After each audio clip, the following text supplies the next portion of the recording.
ఏమంటే మీకు ఓ విషయం చెప్పాలి. నా స్పెట్స్ వేరే రూమ్లో చూడు.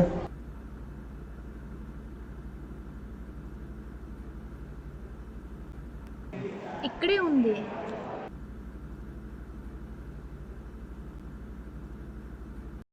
మీకు ఓ విషయం చెప్పాలి.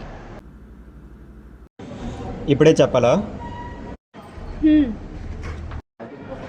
చెప్పు. పెళ్ళై 1 మంత్ అవుతుంది కదా, చదువుకుంటాను. చదువుకుంటావా? అమ్మ నాన్న జాగ్రత్త చూసుకోవచ్చు కదా. లైట్ తీసుకో. చదివిస్తానంటేనే కదా పెళ్లి చేసుకున్నాను. అది నా గోల్, నా డ్రీమ్. నేను అచీవ్ అవ్వాలి కదా. నాకు చదువుకొని జాబ్ చేయాలని నాకు ఉంటుంది కదా. అలాంటప్పుడు ఎందుకు పెళ్లి చేసుకున్నావు? మీ అమ్మ నాన్నకి చెప్పి చదివించుకోవచ్చు కదా. అమ్మాయిలు అనేవాళ్ళు అబ్బాయి మీద డిపెండ్ అయ్యి ఉండాలి. నువ్వు కూడా అంతే. ఓ అమ్మ నాన్న జాగ్రత్తగా చూడు. కోరు కొడితే టీవీ చూడు. అమ్మ లేచినట్టుంది, టీ పెట్టివు.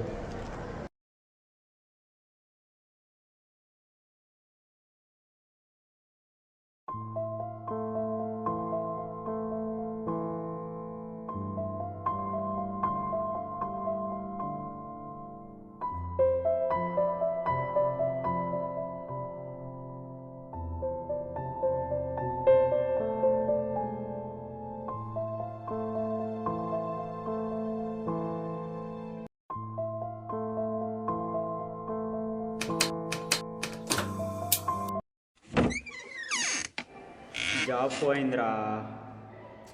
ఏం చేయాలో అర్థం కావట్లేదు. అని ఎవరు ఏటో చేస్తే మనకి దగ్గర జాబ్ తీస్తున్నారు. దాన్నే రిజిస్ట్రేషన్ అంటారా?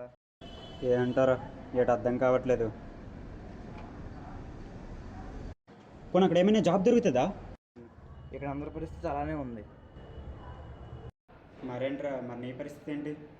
నేను పర్లేదురా, ఐ కెన్ సర్వైవ్. నేను బ్యాచులర్ కదా. నా గురించి తెలుసు కదరా. ఈ కట్టడానికే అప్పులు చేశాను. కానీ అప్పులు తెచ్చడం పెద్ద మ్యాటర్ కాదురా. కానీ ఆ టైం కల్లా జాబ్ తెచ్చుకోగలను లేదనేదే మ్యాటర్ ఇప్పుడు. ఏం చేయలేడు అర్థం కావట్లేదురా. భయం వేస్తుందిరా. మరి కొంచెం రోజులు ఓపిక పట్టాలి, తప్పదు. ఒక్క నిమిషం, మళ్ళీ చేస్తాను. ఎవరో వచ్చారు.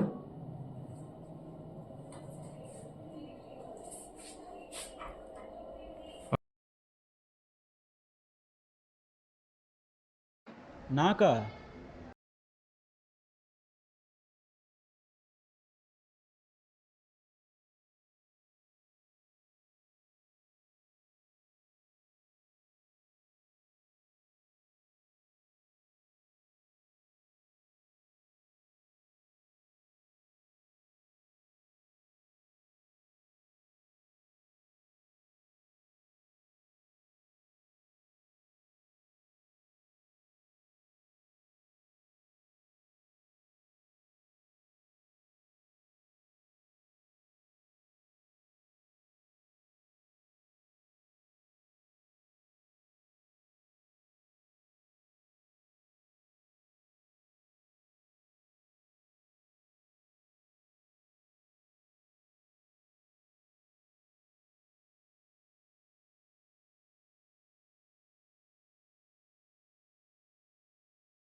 సారీ అండి మీకు చెప్పకుండా చదివినందుకు.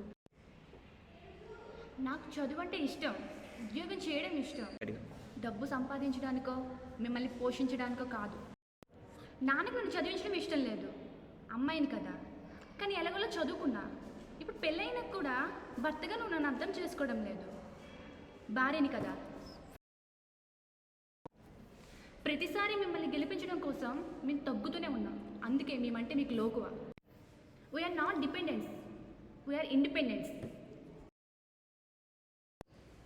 ఒక్కటి మాత్రం గుర్తుపెట్టుకోండి, ఒక ఇంట్లో అబ్బాయి చదువుకుంటే సంపాదన మాత్రమే పెరుగుతుంది. అదే ఒక అమ్మాయి చదువుకుంటే విలువలు పెరుగుతాయి. సారీ, ఎన్నాళ్ళు అమ్మాయి అంటే ఇంటికే పరిమితం అనుకున్నా, సంపద అంటే డబ్బు అనుకున్నా. కానీ నిజమైన సంపద అంటే మన ఆలోచనలో ఉంటుంది. I'm really sorry.